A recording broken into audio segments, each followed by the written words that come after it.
Travels માલિકો પાસેથી car ભાડે લઈ તેને ગીરવે મૂકીને વેચી નાખવાનું કૌભાંડ સામે આવ્યું। વલસાડ શહેર પોલીસે આ મામલે 4 શખ્સોને ગણતરીમાં કલાકોમાં ઝડપી પાડ્યા।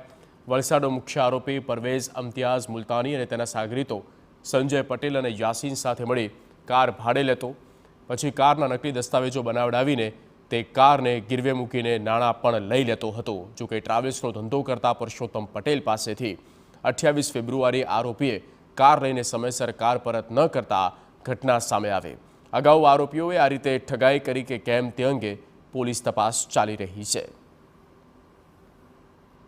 યુઝ્યુઅલી આવા જે ગરીબ માણસ હોય એનો કોન્ટેક્ટ કરતો હતો અને એમને લોન લેવડાવીને લોન ઉપર કાર લેવડાવીને તું કાર લોન લઈ લે તારા નામ ઉપર અને તારી કાર આવી જાય પછી હું તને મોટી એજન્સીમાં કે મોટી કંપનીમાં તારી ગાડી છે એ પરમનન્ટલી રેન્ટ ઉપર ચડાવી આપીશ, જેથી કરીને તને લોનના જે હપ્તો છે એના સિવાય તને દર મહિનાની એક બાંધી ઇન્કમ થશે।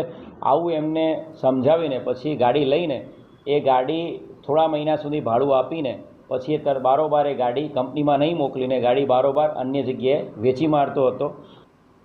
વલસાડ